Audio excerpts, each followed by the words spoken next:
The next time you need auto parts and accessories, trust the parts professionals at the 96 Atlanta area O'Reilly Auto Parts stores. Our professional parts people know what it takes to get the job done right. Professionals have counted on O'Reilly Auto Parts for decades. Now you can too. Professional parts people, O'Reilly Auto Parts. Better parts, better prices every day. O'Reilly Auto Parts. Blog Talk Radio. We are the UR Tennis Network. Our mission is to be the voice of tennis. We enlist a team of passionate enthusiasts to promote our sport. We strive to bring interesting perspectives on the many spins of tennis. Our goal is to provide the learners of our sport with current news and information from many angles. We seek active participation from communities interested in tennis, but tennis is not interested in them. We are expanding our outreach. Tennis is a true lifetime sport that needs to be talked about, and the UR Tennis Network pledges to pursue this idea relentlessly. Good morning and welcome to the Parenting Aces radio show on Blog Talk Radio's UR Tennis Network. I'm your host, Lisa Stone, and today we are going to be joined by Joey Johnson. Joey is the founder of Worthy to Win, and he's got an extensive tennis pedigree starting at a very young age, hitting on the wall behind his parents' house and developing his game to the level that he was recruited and played very successfully at Ole Miss in college and then had a stint on the Pro Tour. And I'm going to let Joey talk to us a little bit more about that when he comes on the air. But Joey is now working with athletes in a variety of sports, but focused mainly on tennis. And he's working with them on their mindset training going into competition and just on a day-to-day basis. And the way that I got connected to Joey was through a fellow tennis parent whose son had worked with him extensively and had just incredible success. And just to show you what a small world this whole junior tennis, college tennis thing is, my son actually trained with this reader's son this summer. So it was just kind of one of those weird tennis stories, and just once again pointing out that the tennis community is very small when you think about it, even though it is global in nature. So before I bring Joey on the air, I want to go to a quick commercial, and when we come back, Joey Johnson with Worthy to Win. Warning. Orthopedic surgeons are seeing an increase in overuse injuries when young athletes perform the same repetitive, stressful motions over and over. Pitching, tennis, weight training, even long swimming workouts can cause overuse trauma that may require surgery. If your kids play and train hard, visit orthoinfo.org or stopsportsinjuries.org. A message from the American Academy of Orthopedic Surgeons and the American Orthopedic Society for Sports Medicine. Welcome back to the Parenting Aces radio show on Blog Talk Radio's UR Tennis Network. I'm your host, Lisa Stone, and as I mentioned before the break, we are going to be joined today by Joey Johnson of Worthy to Win. Let me just get Joey on the line. Hey, Joey, thanks for joining us today. Hi, Lisa. Yeah, I'm glad to be here. Thanks for inviting me. Of course. So did I give an accurate picture of your background in the sport? I was reading on your Worthy to Win website about how you got started in tennis. Yeah, you did. I grew up in northern Minnesota. I can give a 1-minute overview. I grew up in northern Minnesota. Was in a skiing family. My brothers and I grew up. My dad was a big skier. My parents took us skiing a lot, and so we were competitive skiers as kids, and then didn't start tennis, at a really young age. But my parents split up when I was about 8 or 9, and just found that we had a lot of time on our hands. In the summer times in northern Minnesota, what do kids do? Baseball, all this kind of stuff. And my older brother started playing tennis, and in the end, I started following after him, and it just was kind of a time filler. but I did learn how to play on the wall. Because I was alone quite a bit as a kid, and my mom was working, and it was an old school. There was very little coaching. There was no great tennis players around or anything like that. But kind of fell in love with the game, and at some point I decided I wanted to be a Division I tennis player, and I think I was kind of made fun of for even talking about that by some of the local kids who played and stuff, but had that dream and really just was completely obsessively focused on tennis through my teen years.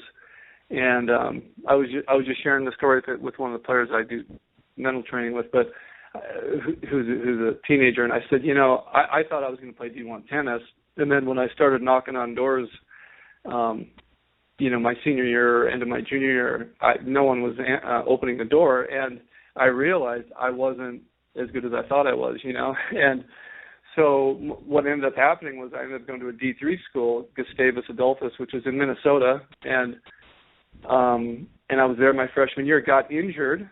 Funny enough, there was a tennis injury. It was because my toss was not in the right spot on my serve, got a back injury, which put me out. I had to redshirt. And during that time, my dad had moved to Texas and said, hey, why don't you come down and take a break and get your back rested up, and then you can go back there. And then when we were down in Texas, he basically said, hey, if you really want to play Division I tennis, you should look at some junior colleges. And we found a couple down in Texas.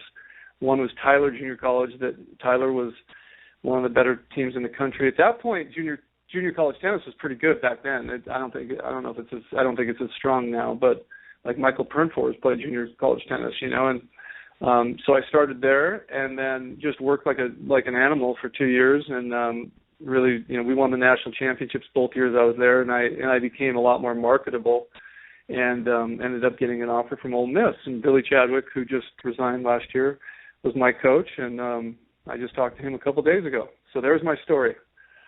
That's an awesome story. I love it. And it just, reiterates that whole idea that there are many paths in tennis that can lead to a college tennis career or even a professional tennis career. And, there's no one path that's right for everybody. So, I try to encourage my readers and my listeners to explore different options. Don't think just because something worked for one player that that's necessarily the right answer for your player, and you're a prime example of that. That's great. Yeah, no, for sure. I mean, I looking back now that I have my own kids and things, I wish I would had a better focus on my academics and more clear vision of what I wanted to do academically. And I always tell kids that I don't care how good you are or how good you think you are, that you got to pick a school that has the right program for you academically, and I'm a big believer in that that obviously has to be first and foremost. And if you make it and as a tennis player in college and then maybe on the tour, because I do work with some tour players, that's wonderful. That's gravy. That's a bonus. A lot of kids have that dream, of course. In fact, one of my students is playing in the U.S. Open today, so it's kind of exciting. I'm waiting to see how it goes. Austin Krajicek, he's playing. Is he going to be on a TV today. court? I don't know. I don't know yet. He plays Santiago Giraldo from Colombia, and he's 59 in the world, and should be a great match. But anyway, so that's. How are you feeling, Coach? Are you a little nervous about that? No, not at all. I mean, as a mental coach, I'm kind of off in the distance, I mean, actually, because most of these tour players, of course, have coaches, and I do interact with those coaches from time to time, depending on the coach, and which is a lot of fun. I learn a ton from these guys. I mean, I've got a handful of tour players I work with always. Kind of I rotate them around, and I learn a ton from them and the coaches, and have my place, but I'm a little removed from all of it, but I am excited, and we talked within a week, and I have notes. One thing I do when I work with someone individually is every time they do a training with me, they get a set of notes after we talk that has specifics on there of things we discussed, action items. I have a history of pretty much every discussion I have with that player, and we use those because things are cyclical. You can look back. A lot of times I'll say, let's look at the 5 best tournaments you've had, or and look at the common denominators of what was happening in your thinking and how it affected your preparation. Because it's always multidimensional. It's never one thing. Some players might think, it's when my serve's really clicking, which might be a big part of it if they have a big serve. But there's always these other pieces too: how they prepare, how they interact with other people. Do they get the alone time they need? For example, sometimes at the pro level, it can be distracting because they're traveling, they're always in new environments, and making, all those guys know each other. All those ladies on the women's side know each other, and it can become a social thing too, and they have to stay very businesslike and take care of business. And those types of things we get into as well, where we're going over just what are they doing off the court, how are they spending their time, how are they processing things, all those things. That's fantastic. So when you're working with junior players, though, it's, I would guess, a little different because there has to be that balance, especially for teenagers, to keep them engaged in the sport, but also, keep that, especially the ones that are going to college, have that time for their academics, have that time for their social needs. And so I think that's a big challenge for a lot of kids, and I've spoken to several parents of elite juniors, and I'm talking about the ones that are playing internationally and winning internationally. And, the common denominator there is always that they keep their kids away from everybody else.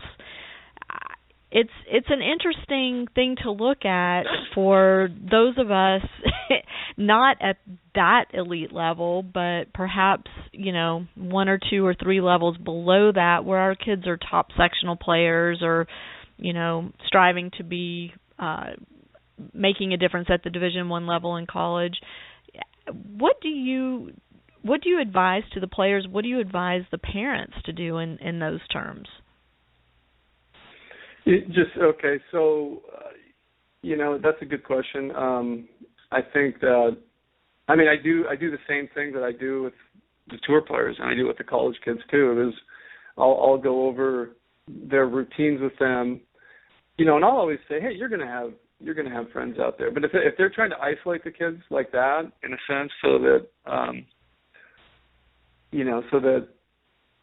they're there's always different reasons probably why that would happen, but if they're trying to isolate them, I wouldn't recommend that either. I think that there needs to be a balance, especially for junior players. I think I have 5 kids, and they all play tennis, and my youngest son right now is kind of really getting into it, going after a more serious level of tennis, and I think that social aspect is really an important part of it. It's fun for the kids, Maybe right before a match, it's different. You know what I mean? Right before a match, you want the kid. Like I'll say, don't be hanging out in the lounge of the club where you're playing, chit chatting, and then where they go, okay, you're on. Oh, okay. No, you don't want to do that. You want to be, jumping rope or getting your music on or just getting prepared for what you're about to do. But I'm a big believer in the social aspect too. I think that it's part of the experience for kids. Does that answer that question? Yeah, and we talk about burnout quite a bit, especially as the kids approach high school and then really get into high school. There seems to be a lot of drop out of the sport, and from the parental side, I would think that would be devastating to watch your child quit after they've invested, and you as a family have invested so much in the sport. But I think finding that balance, as you talk about, may be a crucial piece of that.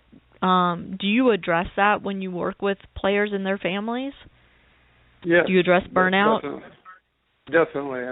We do talk about it, and it's kind of case by case, But just to kind of, I can tell you a couple things about how I do that. But one thing is, this summer I was asked to come over and help coach at a camp in Germany, and was invited to come over and help mental train a group of kids. There was American kids, there was Germans, some Russians, some kids from Asia and things.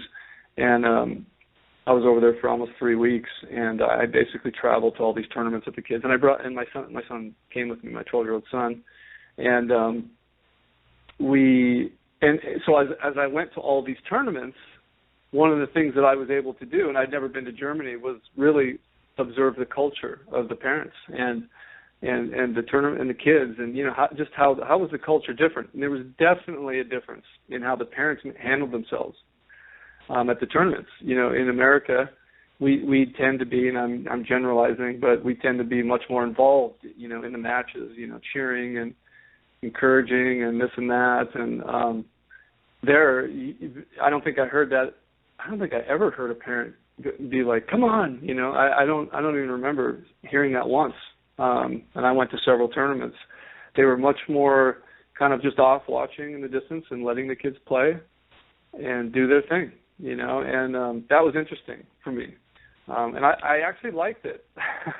I liked it. And I've had times, with my own kids where I've been very vocal and things, but as I've kind of gotten older and as I've kind of just been around it more, I feel like I've become more just of an observer and, obviously a supporter, but you know what I mean? It's just being more detached and letting them do their thing, and it's their thing. And I think a lot of that.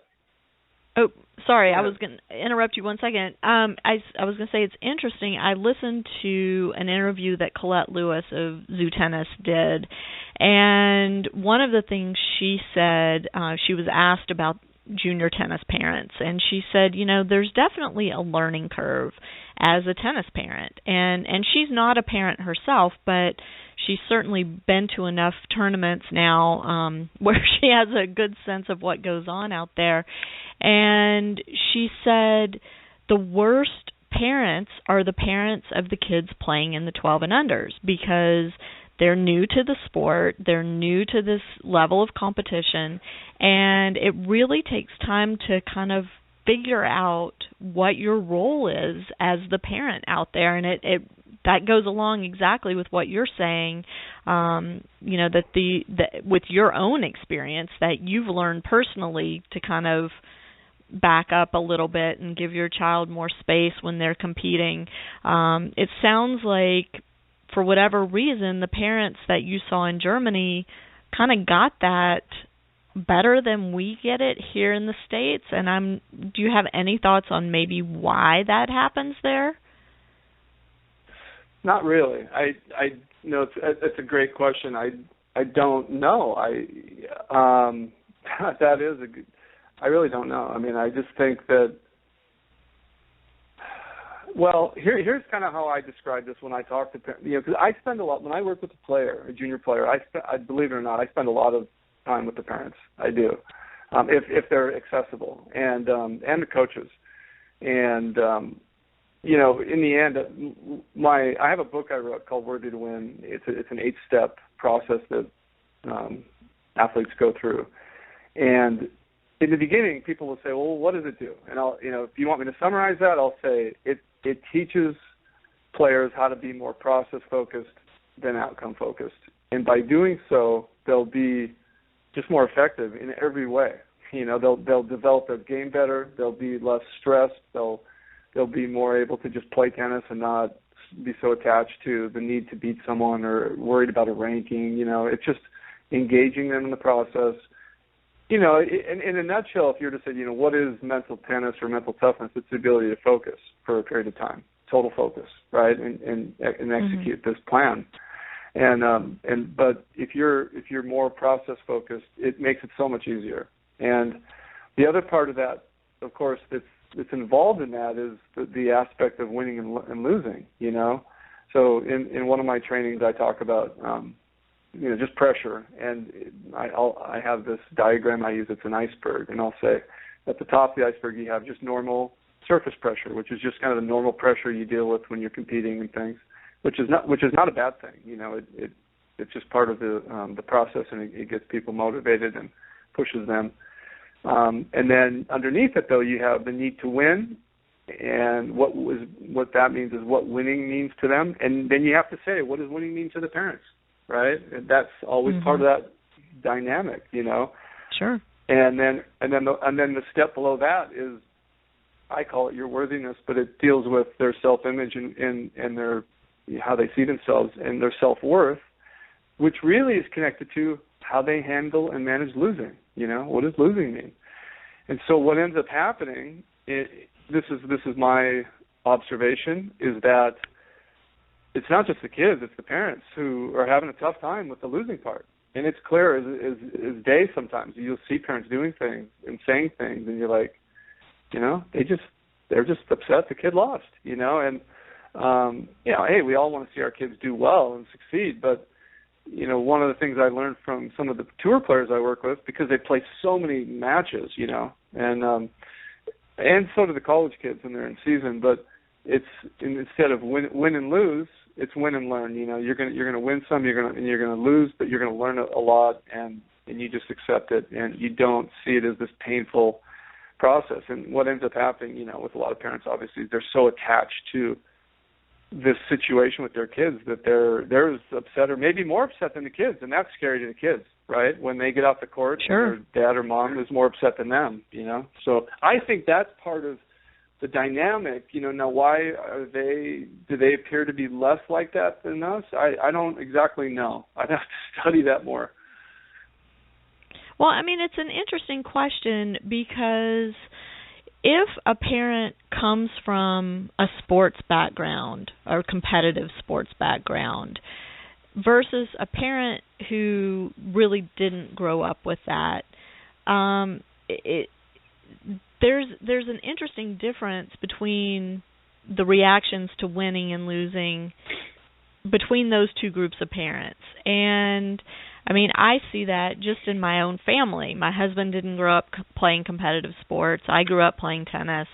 And, we both kind of started at the same place in terms of how we reacted when our son won versus when he lost.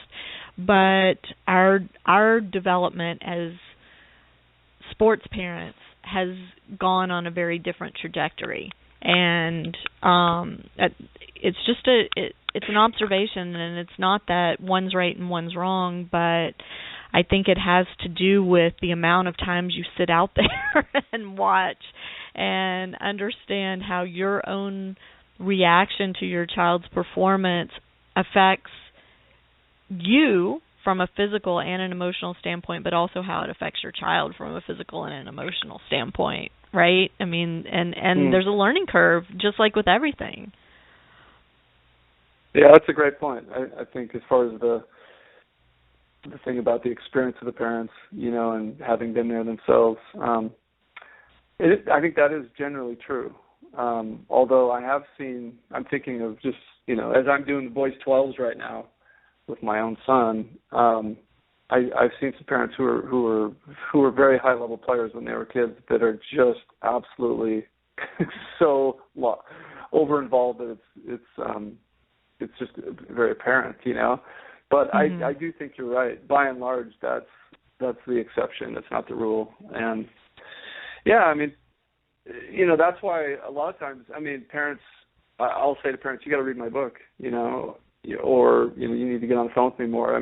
They need the download. They need to understand how this whole thing works and what's going on in the mind of their kids, and why certain things start happening as the kids get older. Because pressure typically rises as kids get older in tennis. As they get better, obviously the expectations start to creep up, and in the players' minds, what happens is they start to just elevate everything that they want to accomplish. It's kind of just human nature, right? They have dreams, which are great, and they have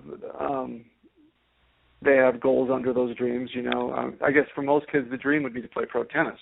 Right? Right. And then the goals underneath it would be, things they want to do in junior tennis, accomplishments, and then college tennis. But a lot of times what ends up happening is and it's subtle, it happens subtly, but in their mind, what they think they need to become or should become, or can become, starts to slowly but surely become very distorted. And I was recently talking to my brother who runs an academy in California, an advanced tennis academy, and he was telling me there was a book out or a study that was done. I haven't read it yet, but it was basically talking about parents who are kind of delusional, about their own kids and what their kids are really capable of doing, And I thought that was an interesting word, because we, it's like when I talk to some players, I'll ask them, what are you shooting for, and they'll say, hey, I'm shooting for something that's just so far above where they're at right now that it can overwhelm them with feelings of disappointment because they're so far from it. Does that make sense? Yeah. And we could say, well, it's just not realistic, or it's just a long ways off, And I'll give you an example of this. And I think the parents fall into this as well. That's the problem, is that the parents have the same dream for their kids. But when I was in college, when I went to transfer to Ole Miss, I had been an All-American in junior college, and when I got to Ole Miss, that was one of my goals. I wanted to become an All-American. And the reality is, my game had some holes in it that just weren't being addressed, and the pressure was one of them. I let the pressure kind of grow and grow and grow, which is what I'm describing, to the point where every match felt so critical, And in my book, I talk about this concept, which is desperate for success. You just start to get desperate. Every match feels so important. Anyway, what happened was, under that thought process, in my mind, my senior year was just terrible. And what I should have done is I should have pulled back the goal and said, wait a minute, all right, let me start here. And I really should have focused more on developmental things, like things I needed to clean up in my game, that I needed to do better. I had some holes in my game that needed to be addressed. And it would have taken pressure off me if I'd have done that, you know what I mean, to not have been so hyper-focused on this thing, All-American. I got to get to which is, I think, what do you have to get to the quarters or something in the NCAA tournament? Yeah. I didn't even make it to the NCAA tournament, And it was like it just was so far off base, and yet that's what was going on in my head the whole time. You know what I mean? Interesting. Very interesting. Yeah, and I went through that with my kid, and and it tends to cause a big winning slump or losing slump, or however you word that, where you're having trouble winning matches, and your win-loss percentage is skewed the wrong direction. I watched my son go through that when he was putting a lot of pressure on himself, and I think that's it's dangerous, and sometimes it comes from the player, but a lot of times it comes from us parents, and it's just one of those things we have to be aware of, I guess. One more thing. Yeah, it's the downward spiral, right? You can see when players are in that. And one of the players that I worked with recently was saying that they went into a real slump over the summer, just had a bunch of losses in a row, and that hadn't happened in a long time. And it was because there was this intense focus on a ranking goal that they were close to, and that happens. I think that happens frequently, actually, where players, they really get locked in on something, and yet, and if it doesn't happen the way you want it to, it'll get worse. As each tournament passes by, it gets worse and worse and worse, and that's exactly what happened. And I eventually said, you got caught in a trap here, and it was just a learning experience, but it was a mental mistake you made, and you made it over and over. But the mistake was that you were too attached to this goal or objective, and you had to keep distance from it. Which kind of brings up a point. Like, why would a pro tennis player who's got an amazing game even do mental training? They have a big game. Why do they do it? And this is why. Because navigating the many, many different directions your mind can go and mess things up. There's a million and one ways you can mess yourself up, in your thinking, right? You can pick the wrong coach. You can, you can leave things in your game untouched that need to be really worked on. you can. There's so many problems that you know, and having somebody to navigate you through how to manage your mindset, you know, and make sure you're just staying on course in the right way is critical. And that's what I do. And for tennis players, you know, I work with a lot of college teams, and, you know, a lot of times when I call a big college team, they'll say, well, we got a sports psychologist, you know. And I'm like, yeah, but he's not doing what I'm doing. You know, he's not talking to tour players. I can promise you that, you know, and he's not having 1,000 discussions a year with tennis players. You know what I mean? And it's not to say that, you know, a general sports psychologist can't help someone, because I think they can. But on a tennis note, you know, if you want specialized tennis guidance, then this is what I do. You know, and it really does make a difference. And you got to deal with the stigma sometimes that kids have. You know, most kids don't seek out mental training. You know, I really want a mental coach, right? It's the parents. The parents get tired of seeing the crash and burn, right? They get tired of seeing the trauma after losses, because the reality is the parents are feeling it a lot of times just as much as the kids are, and they're getting tired too, right? Sure, it's frustrating. Yeah. I mean, I've written several pieces about that, about, you know, how it feels from my side when my son has a bad tournament. You know, it's no fun. That car ride home stinks. Yeah. You know, and this is, you know, we were talking about burnout, you know, and do I address that? And, you know, just to come back to that, I do it in not always in a completely direct way. I mean, because if we're talking about process versus outcome, you know, that kind of handles that whole problem, you know. I'm thinking of a couple players this year that I was hired that were really ready to quit tennis. I had probably a few that were really close.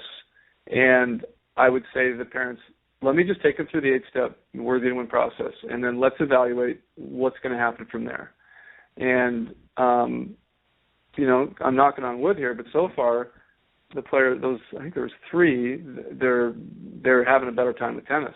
They're more engaged in it. And it's just getting things cleared up in their head and seeing it in the right way, you know. But, I mean, really, if you want to simplify it, you've got to become process-focused.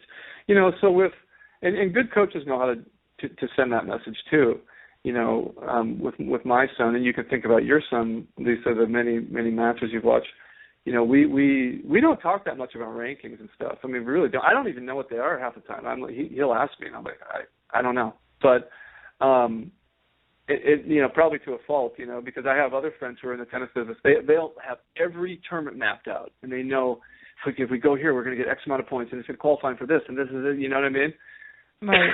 and I laugh at that. One of my buddies he's a great coach. He works with his daughter, and she's done well. But I say, you know, we are on opposite ends of the spectrum. You know, I need to be a little bit more like you, and you need to be more like me. But we just don't even talk about it. And I'm just so focused on helping him to have a good experience and to really work harder and to have you know, be more mentally solid and just get his game ready. You know, and what a lot of people don't know about my experience is that I've had a lot of training biomechanically. I mean, I coach my son. I mean, I'm everything for him right now, and I've had other coaches certainly impart information to him and help him, which has been huge. But I'm doing the whole thing, you know, and I've done that for years. You know, mental coaching started for me about 15 years ago, and it became a more specialized thing I was doing. But I've been a Division I coach. I've been a tour coach, traveling tour coach. I've been working at academies, you know what I mean, developing players, biomechanics, video analysis. I mean, you know, I've done all that, and I believe in all of it. I mean, and, you know, as a mental coach, I'll never say it's all mental. That's one thing. You know, it's always a combination of things, and that's just the way I see it, you know, and they have to be working with really competent people who can biomechanically help them, great fitness coaches, you know, really getting in there and knowing how to increase their speed, agility, movement, and just getting the right coaches to know how to get into their head too, you know, just in their training, in their day-to-day training. Let me ask you a question, Joey. You mentioned that you've recently worked with 3 players who were on the verge of quitting. How did you or the parents convince those kids to even give you a shot if they were getting ready to just throw their hands up and, well, throw the rackets away, I guess. Because I think that's a big challenge. As you said, no kid says, hey, I want a mental coach. Well, some kids, I guess, there are the exceptions, but for the most part, the kids view that as with a stigma. So how do you get past that to get these kids to open their mind to what you're teaching them? With most of them, I mean, I get people will refer me to people a lot of times, and they'll say, just talk to this guy. You know what I mean? And I'll get a phone call or an email, and I'll respond back, and they'll say, look, here's where we're at. Someone mentioned your name. We heard about you or whatever, and then I usually get one shot. You know what I mean? To engage them, and I do have on my website, which is worthytowin.com. I have they can go click on this. It says mental assessment. It says mental IQ test on the front page, and there's no cost. And they go in, and it's about a 15-minute process. They answer all these questions, and at the end, it generates a report to me, and then I usually will follow up and talk to them about it. And I'll say, here's what I think based on this assessment. And I use that a lot. I mean, a lot of people use it. It's a starting point, and I'll say, based on the way you answer some of these questions, here's, I think, the problem. Do you agree? And we'll talk about it. And then from there, I'll say, here's a potential solution, and here's why I think this could really help you. And I'll talk to the parents and the player. And sometimes the players, you don't know if they're going to buy into it or not. But I've found that if I'm accurate, like if I can hit the nail on the head, most of the time they'll want to do some training with me. They'll be willing to give it a try, and I'm pretty good at that. I've done it for a long time, and I'm pretty good at assessing what do we need to start on. What are a couple of the issues here that we need to really get into, and then if they hear that and they go, oh, he pegged me, or I think that's true. Sometimes, yeah, you know what I mean. Sometimes they'll say things that they didn't even realize, but it was kind of like they didn't know how to put it into words, And I hear this a lot. They'll say, that's exactly how I feel, and once they say that, then they're hooked a little bit. They're engaged, because they know someone else understands what's going on, right? And right. Interesting. Yeah, because I think that's the biggest challenge with a lot of the kids. And, I get phone calls and emails from parents all the time. My kid needs to work with somebody on their mental skills, but they don't know they need to work. They're arguing with me. They say they don't need it. What do I do? And it's a dilemma. I mean, I've been there too. And, I can say if the child doesn't have their mind open to it, it doesn't matter if you're the best mental coach in the country, in the world, the kid's going to block it out. So I like hearing that, that you're able to really, and I'm looking at your mental IQ test right now, there's some great questions on here. And if the kid is honest in filling it out, then I can see where that would really open the door to being willing to work with someone to make improvements. I think that's awesome. Yeah, it really helps, and of course the kid. I know how to answer. I know how to ask the right questions. I mean, I just have had enough experience doing it. The other thing about it is they have to be at a point where they're willing to be really honest with themselves and you know what I mean, and me, and they're willing to talk about it. And sometimes they're not ready to talk about it, even though it's been maybe this issue has been going on for a while. And if you just come in the right way and really enter that discussion in the right way, where they don't feel threatened, because it's, this is the thing about mental training that's hard. It's anything that even is remotely psychology-based, that's the thing. People put up defense mechanisms, that's a big part of psychology, right? Right. Every athlete, every person, we all have defense mechanisms that click in at a certain level, right? And I have to help them break those down, is what I do, so that they're not. Because when there's defense mechanism, they're avoiding things, right? They're trying to skirt something or avoid something, and they're not dealing with things that are really important. And so if they can be approached in a way where they don't feel that threatening, and where they really feel like, hey, this person understands me, he gets me. And, I do. I've had the discussion so many times that I'll say, is it kind of like this? Exactly. How did you know that? They'll say, how did you know that? That's totally it. And I'll go, yeah, well, I've talked to. I played a little tennis in my day. Yeah, well, playing the tennis has helped too, but I think it's also just, I've had the discussion so many times, that right. It's the same discussion over and over and over, right? And in different topics. So it's just repetition, and it's great to see them, though, to become honest with themselves. I had one kid that I'm working with right now who, he's at an academy down south, and I've worked with him before, and we're re-engaging, and it's called tournament preparation. We talk, every week or two. And I said to me, look, one thing we got to agree on is that we're totally honest with each other, and I'm not. You can trust me. You can trust me. I'm here. You tell me what's going on, but don't try to play me, because I'll figure it out, and just like everyone else will, right? Your coach, your parents, everybody else. And I said, so just let's get this understanding. And sure enough, a couple sessions later, we were talking, and he told me, he said, yeah, I had this really bad tournament, and da-da-da-da, and I was up the night before till 4 a.m. playing video games, And I said, you know what? I'm glad you told me. Good job that you admitted that. A stupid thing, but I'm glad that you felt like you could just tell me and be honest with me. Let's talk about why you let yourself do that, though. You know what I mean? And then we go into really understanding the thought process of preparation and what it means to really get ready for a tournament, because obviously there wasn't much thought into that one. You know what I mean? Right. But I told him, I go, hey, to me that's a step forward.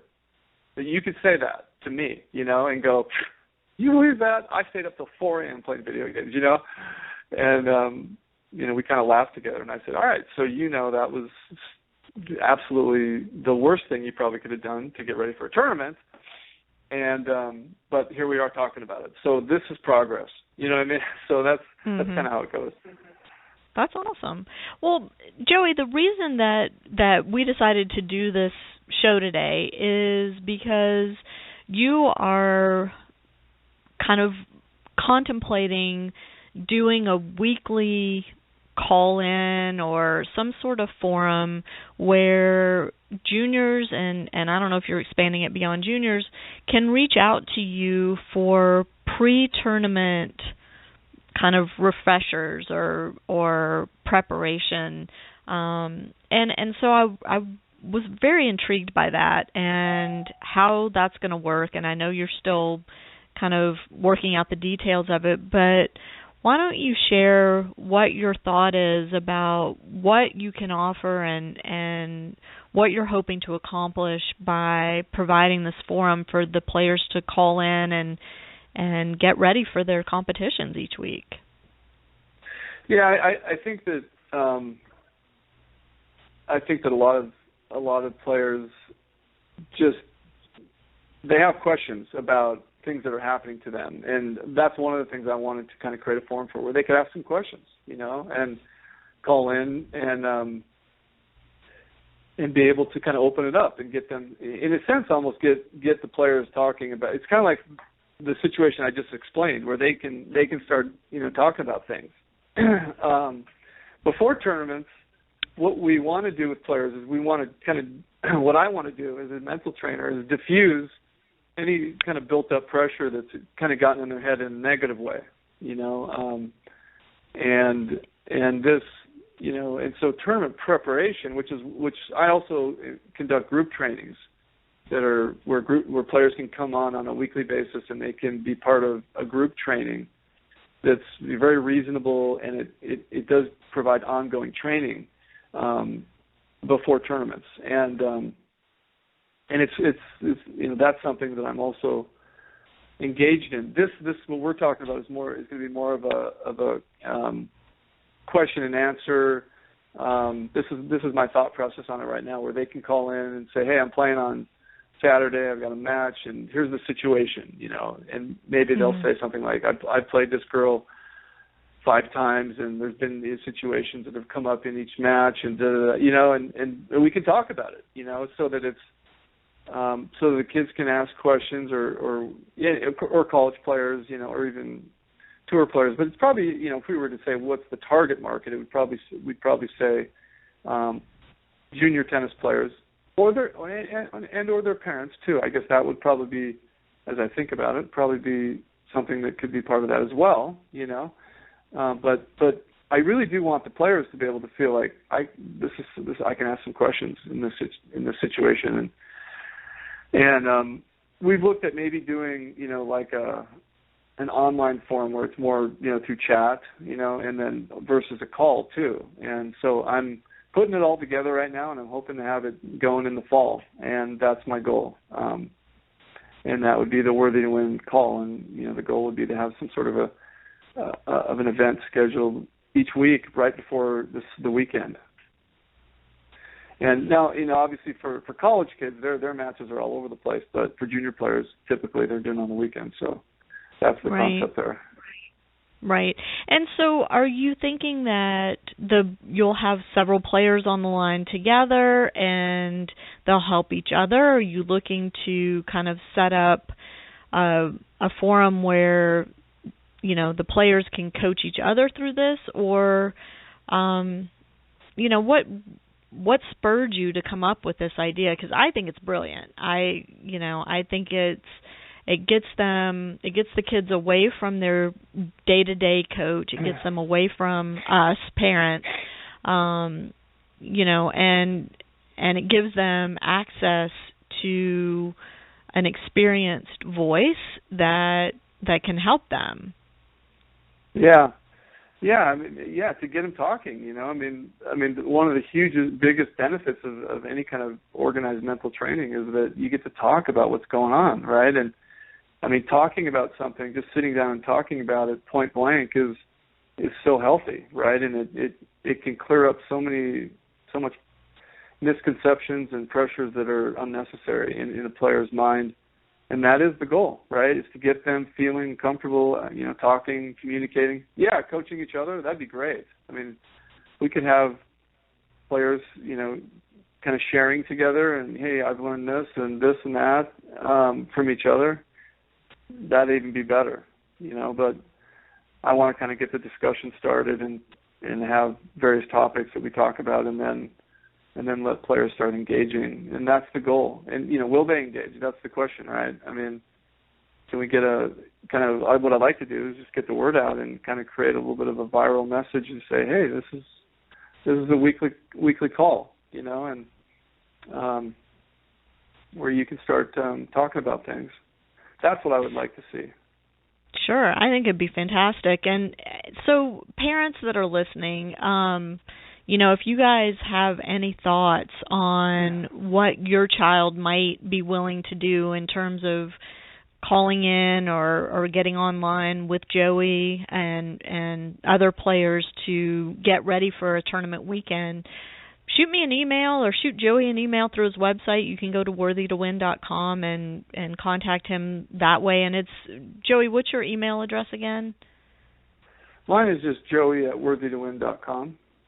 Okay, so easy peasy to remember. So parents, put some thought into that, and I just think this is such a great idea, and what a phenomenal service for these kids, and an opportunity for these kids to, kind of get their head in the right place before they're going out to compete. And Joey, as a parent, I want to say thank you to you for being willing to set something up like that. I really hope that these kids take advantage of it, and if nothing else, maybe it can just help them, just by saying, gosh, I have a potential match against so and so, I've never beaten them, I'm a little nervous about it, and sometimes just saying that out loud is enough to help get them over the hump, right?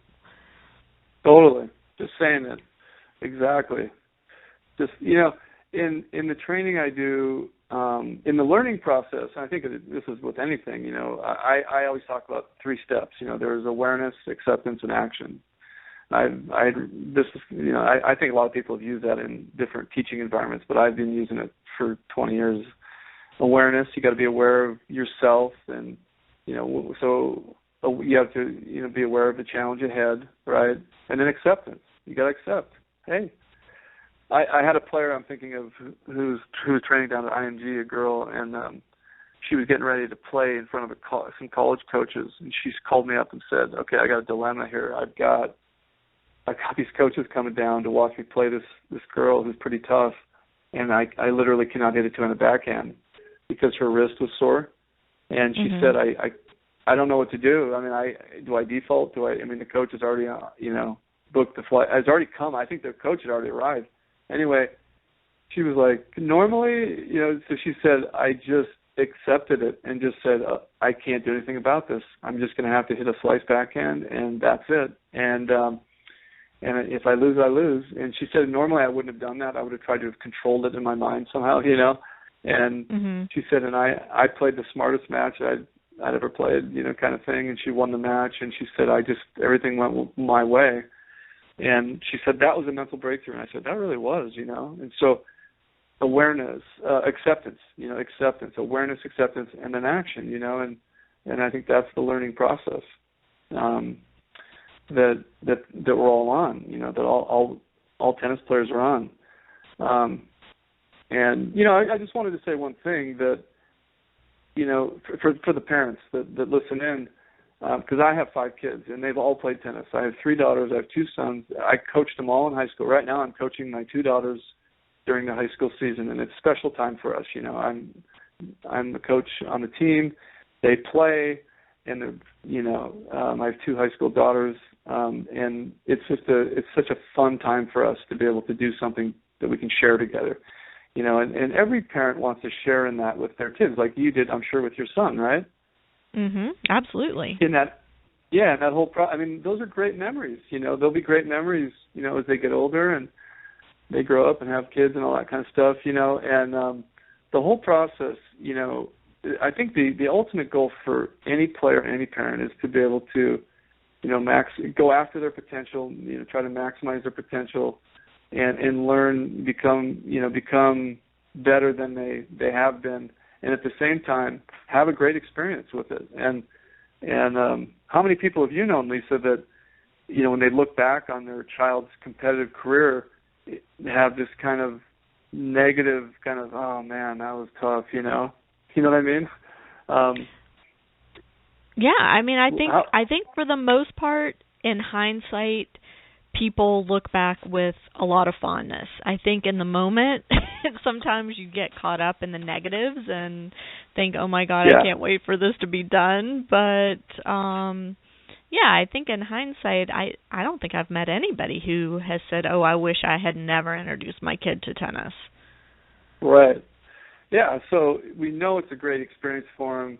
We know that, and we as parents learn a ton too, and it's fun to be able to share in that. I think of the Bryan brothers' dad. I was watching one of the college teams I coached. It was 2 years ago, and I was looking over there, and I go, "That's Wayne Bryan," And I walked over and shook his hand, and we started talking. I had my son with me, and which was really neat. He gave him these posters, and he was just so great, And I asked him, he's awesome. About, I said, what was it like when your kids were, because I lived in Southern Cal for a while, and I remember seeing his kids play when they were like 14, and I said, what did you do? How did that whole thing work? And he just said, man, tennis was like religion for us. We just played tournaments every Sunday, every weekend, and we went out, and it was a family thing, and we always had fun tied into it. He was saying, that whether it's the social or he's kind of like that. He's a fun guy. He seems really positive, and I thought, you can just see why they've all had a lot of success with him kind of behind that whole thing. And I'm sure his wife, too. Well, and I was going to say, his wife is amazing. I actually interviewed her on this show, almost a year ago. My son had the opportunity to train one day with Mike, and we spent the day with the Bryans, which was quite an experience. But Kathy, their mom, came on the show shortly after that, and it just that family is very unique, and obviously there's so much talent, and the whole concept of this is something we all do together. A lot of families don't have that, where both parents are involved in the sport at the level that Wayne and Kathy were and are. But they are a unique family and give an unbelievable amount back to the game. I mean, it's crazy. Yeah. When I was in Europe this summer, I met a parent who had brought his daughter there, who has trained her and coached her and just done an amazing job. And he would tell me the story about how him and his wife, when it all started, because they only have one child, there was it wasn't going great. He was saying, like his wife was like saying, "Oh my gosh, you're gone all the time with her. I don't even see her anymore." You know what I mean? And he said, and the good news is that now that she's really becoming a really good player, she starts. The mom is starting to see the whole picture here, and it's brought them, and they've all figured it out, and it's really been a positive experience, and so it, which kind of brings up this other thing about just the social aspect of how tennis can affect a family, and I know that, and that's an important part of the whole puzzle, right? I mean, because it's a lot of time if you're going to do this. I mean, right? I mean, it's like, wow. I mean, sure. It's a big commitment. And I know my wife is very supportive, and she's really motivated, wants our kids to be the best they can be, and go after things and try things, because that's how she is, and she's a big part of that message to them. I always like to say she's, a lot of the passion comes from her. I love it too, but she's got that. She's always in the background talking to them, at home and things, and there's always that constant dialogue, and it's been a lot of fun for our family, And to be honest, the only kid of my 5 kids that's played what I would consider higher level competitive tennis is my youngest son. All the others were great in high school and had success, but it was more, at that level, and so, which is fine. I told them, hey, if you guys don't want to play, and my kids do other things too, but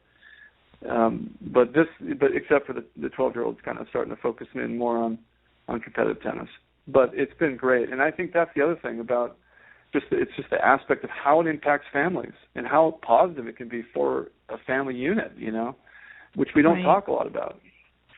Right. Well, because we hear the bad stuff in the media, and I think yesterday or the day before, I think it was yesterday, I posted something on the Parenting Aces Facebook page about. It was an interview with Richard Williams, and how he at one point said, if your family is taking vacations, then you aren't developing a champion. And it was all about the sacrifices that families make in order to develop champion players. And it was a sad statement to me, but it's one I've heard enough times to understand that if your child truly does have A, the talent, B, the desire, and 3, the aspirations of being a champion at the professional level, that's a whole different story than a child who is, maybe has the dream of playing professional tennis, but understands the reality that college tennis is a realistic or a more realistic goal, and that's what you're working toward. It's a very different mindset, and one that I hear, from people that complain about college tennis being used as a stepping stone to the pro tour, that the family has to be all in order to create a professional champion. And I don't know how exactly I feel about that, other than to say I'm glad we as a family didn't make that choice. I'm glad that we found a balance that worked for us in terms of celebrating holidays as a family, as opposed to me taking my son to a tennis tournament. But that's certainly one way to do things, and there's no one that can say what's right or wrong, but I think each family has to find what works for them, and it sounds like your family has certainly done that, and I think it's awesome, and that you're willing to work with other players and their families to help them find a way to reach their absolute potential is phenomenal. And so thank you for doing what you do. Oh, well, it's a pleasure. You know, I love what I do for many different reasons, you know, and it's such a niche thing to be doing, but the fulfillment, you know, of being able to talk and have these relationships and help athletes is super rewarding. I was just a couple thoughts in closing. I was at the Orange Bowl, which I've gone down to several times over the past few years. Took some players down there and was listening to Nick Bollettieri talk at the beginning of the tournament. He gave this big talk. This was last December, and he gets up and he said, you know, I know you all have the dream of being a pro tennis player, but get your education. He just flat out said it. He's like, seriously, I mean, get your education, become, you know, whatever academically you need to do, and because like 0.1% of you are going to make it. You know what I mean? And I thought that was interesting coming from him because he's worked around so many top players. But so your comment about Richard Williams, you know, that's such a different. I mean, yeah, I think that. I understand what he's saying. To create, you know, like a world-class champion, it's a whole different world, right? And that's just a world that most people don't understand, you know, and or maybe don't want. They're not willing to go that far. You know what I mean? Some people don't know. I mean, I've known players that said I'd like to play pro tennis and actually did it and did really well. That does happen, you know, but certainly most of those top players, that plan was set at a very, very young age, right? And it was very different. It's a very different pathway, and you just got to understand that. And Richard Williams was extremely successful. I have a ton of respect for what that family has accomplished, you know. And to me, I mean, Serena is one of the best examples of a mentally tough player. She does so many things right. She's just amazing, physically and mentally, and Venus too. For I mean, sure. you know, but anyway. Well, Joey, we are at the end of our hour, so I want to say thank you so much for being with us today. And to my listeners, please check out Joey's website, worthytowin.com. You can contact him at joey@worthytowin.com, and I will tell you he is very responsive. So if you have questions about the work he's doing or ideas for him on these pre-tournament forums that he's looking to create, I hope you'll share those and get involved because I think it's a great opportunity. To my listeners, thanks for tuning in this week. I hope you all have a great week on the courts. We are at, T17 and counting for my son going away to college, and so I'm looking forward to sharing that experience with y'all, his move in and his first week of classes and trainings and all of that once it happens. So stay tuned, but in the meantime, have a great week, everybody. Joey, thanks again, and we'll see you on Parenting Aces.